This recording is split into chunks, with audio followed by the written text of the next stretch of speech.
Hi friends, welcome to రైతు market YouTube channel.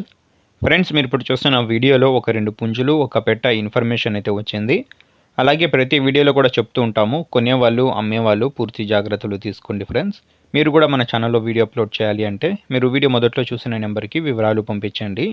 అలాగే మీరు ఇప్పుడు ఒక పొండ్రం కలర్ పట్టా పుంజునైతే చూడొచ్చు. అలాగే ఇంకొక పుంజు కూడా ఉంది, ఒక పెట్ట. 2 పుంజు పిల్లలు, ఒక పెట్ట పిల్ల అయితే ఉంది. వీటి వయసు వచ్చి 5 నెలల వయసు ఉన్నవి. 5 మంత్స్ ఏజ్కి సంబంధించిన 2 పుంజు పిల్లలు, ఒక పెట్ట పిల్ల అయితే ఉంది. చూడండి, మంచి లావు ముక్కు క్వాలిటీ అండ్ లాంగ్ టైల్కి సంబంధించినవి. క్వాలిటీ అయితే బాగున్నాయి ఫ్రెండ్స్, మీరు చూడొచ్చు. అలాగే వీటి ధర వచ్చి అన్నగారే చెప్తాము అంటున్నారు. వీటిలో మీకు ఏమైనా నచ్చితే ఒకసారి మిగతా వివరాల కోసం అన్నగారికి సంప్రదించండి. చిరునామా వచ్చి ఇది నెల్లూరు జిల్లా నుంచి వచ్చింది. Nellore district, Nellore town. రవాణా సౌకర్యం కూడా అవకాశం ఉన్నంత వరకు చేయగలరంట. ఇది చూడండి, ఇది పెట్టపిల్ల, మంచి టైల్ క్వాలిటీ అయితే ఉంది ఫ్రెండ్స్. నచ్చిన వాళ్ళు ఒకసారి అన్నగారికి సంప్రదించండి. Thank you.